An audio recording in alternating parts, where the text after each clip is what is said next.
Imagine you're strapped into your seat, the drone of the engines constant beneath your feet, Manhattan a mere blur in the distance. Suddenly, a sharp sound is heard, then silence. The plane had just lost both engines, and the clock began ticking. It's January 15, 2009, a piercingly cold winter afternoon in New York City.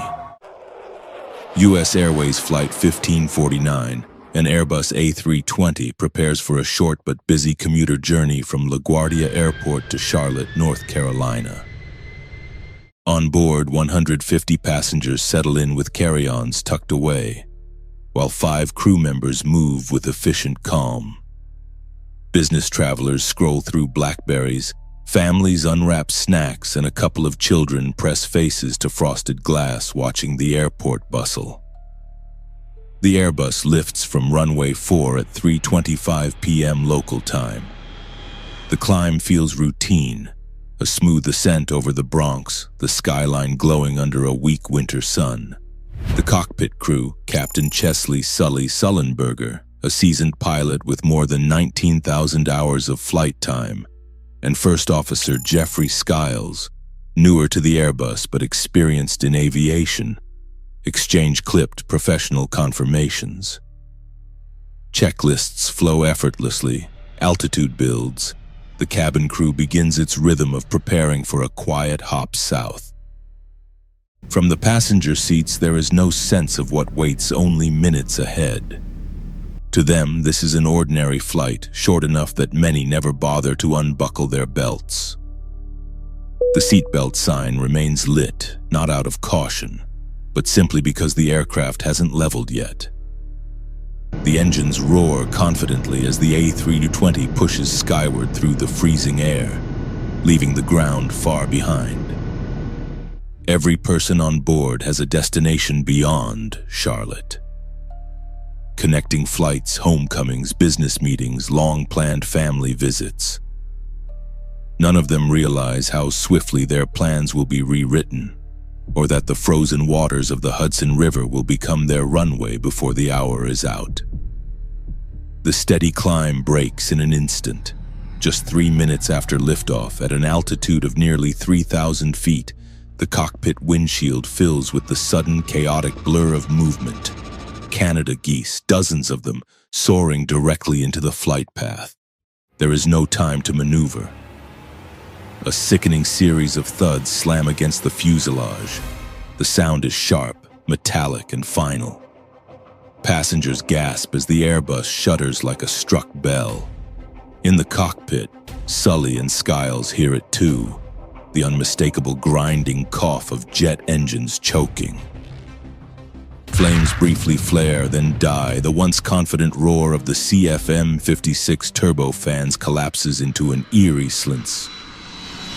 Within seconds, both engines spool down, indicators flashing, warning chimes piercing the cockpit. Power bleeds away. The aircraft, once climbing strongly, becomes a heavy glider. For a moment, the cabin is filled with confusion. Some passengers think they've hit turbulence, others a mechanical fault. The silence, though, grows terrifying. Jets don't simply go quiet. Flight attendants glance at one another, their practiced calm strained by the unnatural hush.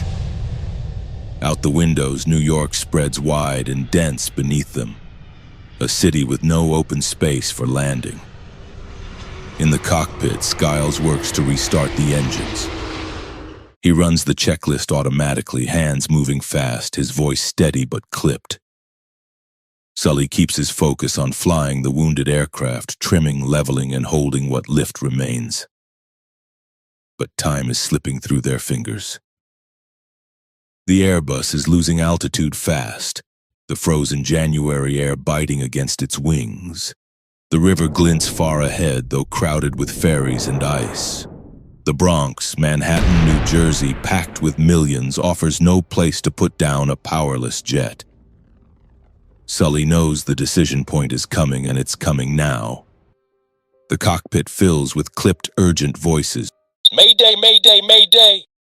Sully transmits, his tone calm but firm. each word carrying the weight of 155 lives. This is Cactus 1549. Hit birds. We've lost thrust on both engines. We're turning back towards LaGuardia. The radio crackles as New York Tracon responds, "Oh, Cactus 1549, return to runway 13. Can you make it?" Skiles is already running through the engine restart checklist, flicking switches, adjusting throttles. Ignition set. Fuel on. Attempting restart. He calls out each step like a mantra, but the engines refuse to respond. Just silence. Only the rush of cold air over the fuselage. Negative. Sully replies firmly to the tower. We can't do it. Down in the cabin, confusion builds. The sudden quiet unnerves even the most seasoned travelers. A few whisper prayers. Others clutch armrests, waiting for some reassuring announcement. The flight attendants, trained for these moments, strap into their jump seats, voices steady as they prepare passengers. Brace for impact. Heads down, stay down. The command slices through the nervous chatter like steel. Back on the radio, controllers offer alternatives. Teterborough's available off your right side, runway 1. Do you want to try for Teterborough?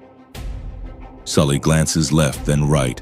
Manhattan's crowded skyline looms close, skyscrapers standing like stone teeth. He calculates instinctively, too low, too slow, too close. We can't make it. He says, finality in his tone. We're gonna be in the Hudson. In the cabin, the words don't reach the passengers, but the sudden drop, the unnatural glide angle tells its own story. Mothers press children close. Businessmen who moments ago typed emails now grip their tray tables as if they might anchor them. The air grows dense with fear, yet beneath it all, a strange calm settles. The realization that everything is now in the hands of the two men in the cockpit. The Airbus glides silently. The only sounds inside the cabin, the rattling of loose items and the clipped commands from the crew. Sully keeps the nose angled, calculating every foot of altitude against every second of glide. His hands are steady on the side stick, eyes fixed on the icy gray ribbon of the Hudson ahead. Follow the river, he mutters, aligning with the water, the Manhattan skyline sliding past on the left, New Jersey on the right. Skiles calls out speed and altitude. 2,000 feet, 1,500, 1,000. The numbers fall like a countdown clock no one can stop. The water grows larger in the windscreen, broken by ferries cutting trails through sheets of ice. The Airbus is heavy, unforgiving, but still responding. In the cabin, the order rings out, Brace, brace. Passengers fold forward, arms overhead, some crying, some whispering prayers, some frozen in silence. The flight attendants shout the command in unison, voices hammering against the roar of wind outside. Every heartbeat pounds in rhythm with the descent. The surface of the Hudson rises like a wall. Sully pulls back at just the right moment, leveling the wings, flaring slightly to soften the blow. The first contact is brutal. Metal meeting water at over 150 miles per hour. A thunderous crash reverberates through the fuselage, sending shockwaves up spines and down arms. Spray blasts up over the windows, gray and freezing. The Airbus skips once, twice before settling, sliding along the river like a stone skimming a pond. Then impossibly it stops. The cabin is intact. Light floods in through frost-laced windows. For a breathless instant, no one moves. Just the sound of water rushing outside and the groaning protest of metal under strain. Against all odds, Flight 1549 is floating. The silence after impact shatters with urgent movement. Flight attendants spring into action, their voices commanding, Evacuate, evacuate. Passengers unbuckle, fumbling with frozen fingers, stumbling toward exits. The smell of jet fuel drifts into the cabin, sharp and metallic, mixing with the cold air seeping in. Water seeps at the rear, rising slowly but unmistakably. Doors open, slides deploy, and in the freezing January air they harden into rafts. People climb out onto the wings, huddling together against the biting wind. Some slip, shoes slick on ice-cold metal, but others grip them tight, pulling them back. The river laps at their ankles, cruel and relentless. Within minutes, ferries, tugboats, and rescue crafts surge toward the motionless Airbus. Captains veer off course without hesitation. Ordinary commuters suddenly rescuers. From the ferry decks, crews throw life rings, haul soaked passengers aboard, wrap them in blankets. Shivering, dazed survivors murmur disbelief. We're alive. We made it. For many, the image of New York's skyline against the sinking aircraft will forever mark the narrow escape from disaster. Miraculously, all 155 souls are accounted for. Not a single life lost. Investigators later confirm what the passengers already know in their bones. That skill, calm and impossible precision turned catastrophe into survival.